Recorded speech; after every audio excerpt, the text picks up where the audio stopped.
Olá! Deu tudo certo no final das contas, não é mesmo? Bem-vindos a mais um vídeo do Sexto Homem. Esta página largada e que eu não tenho tempo de tomar conta por conta das coisas, que eu tenho outras coisas para tomar tempo dessas coisas. Hoje a gente vai falar sobre um negócio que eu já queria falar há bastante tempo. Zona, não aquela zona.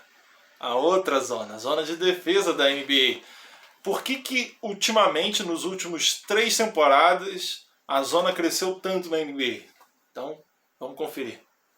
A zona 2-3, que é a zona mais comum, a zona que a gente mais encontra em posses de defesa, é essa zona onde 2 jogadores vão defender o perímetro, né, nas áreas de cima do perímetro, vão fazer a rotação no perímetro, e 3 jogadores vão ficar mais atrás, onde um principalmente vai defender a área do garrafão, da cesta, e os outros 2 vão ficar nas zonas mortas, e vão fazer também a ajuda para o cara do perímetro do lado que eles estiverem. Agora a zona 2-1-2, que é uma zona onde a gente vai ter muita flutuação do pivô. É uma zona muito comum utilizada principalmente pelo Toronto Raptors nas finais da NBA, onde eles usaram uma zona para defender o chute de 3 do Golden State. Eu ainda vou explicar sobre isso mais tarde. Mas o Ibaka ficava na frente, ficava no meio, e Kyle Lowry e um outro ala ficava ali na base do perímetro e os outros 2 mais na zona morta. É uma zona muito boa para quem quer defender chute e infiltração ao mesmo tempo. E por último, a zona 3-2, que é menos comum, ela é mais comum no college, porque no college a gente tem alto número de arremessos de 3 pontos. É uma zona praticamente que defende a bola de 3. São 3 pessoas defendendo basicamente o perímetro, onde 2 vão ficar mais preocupadas com a diagonal e a zona morta, e um principalmente com a parte da frente da cesta.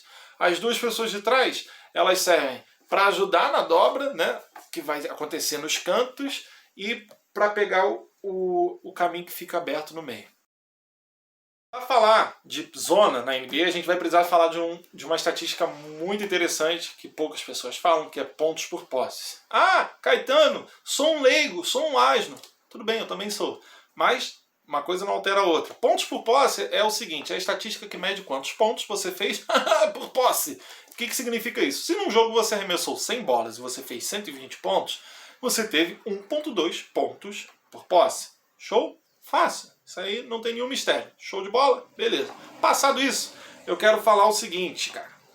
A zona na NBA, ela deixou de ser comum depois do título da Dallas Mavericks. Foi um time que usou a zona muito bem contra o Miami Heat e expôs a fraqueza daquele time, que eram as bolas de 3 com LeBron James, Dwayne Wade. Não tinha um time de 3 pontos muito forte. O Chris Bosh naquela época ainda não chutava, ainda não tinha Shane Battier. Então em 2011 o Miami Heat foi exposto nas finais com o Dallas Mavericks, onde o coordenador defensivo era o Dwayne Casey, treinador do Detroit Pistons hoje em dia, e foi exposto a bola de 3 como sendo uma fraqueza daquela equipe. O Dallas Mavericks utilizou da zona muito bem.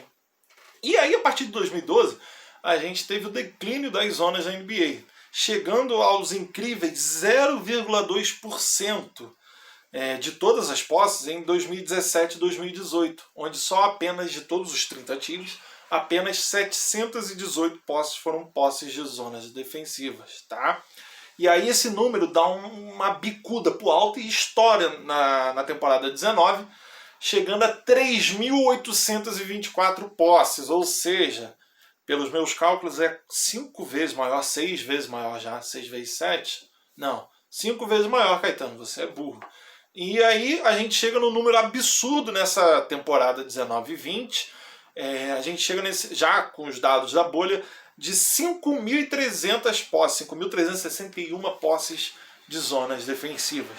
Mas por que os treinadores estão escolhendo então a zona? Vamos lá.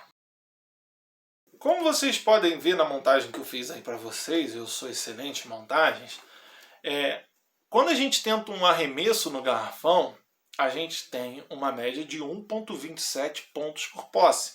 Enquanto um arremesso de 3 pontos, por mais que seja mais valioso, né, você faz 3 em vez de 2, só tem gerado 1,17 pontos por posse. Então, os treinadores têm visto, ainda mais numa era em que chutar 3 pontos tem sido muito mais comum do que um drive para a cesta, os treinadores têm dado posições, principalmente nas zonas, para que hajam chutes de 3 pontos. Então a prioridade é defender o garrafão.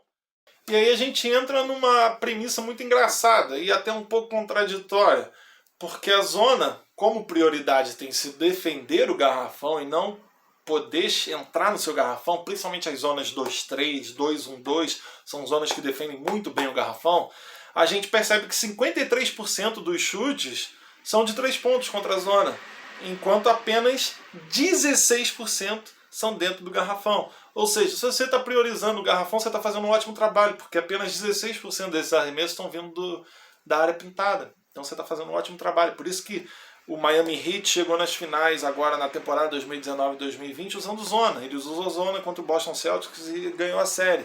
Usou zona contra o Lakers em determinada parte dos jogos.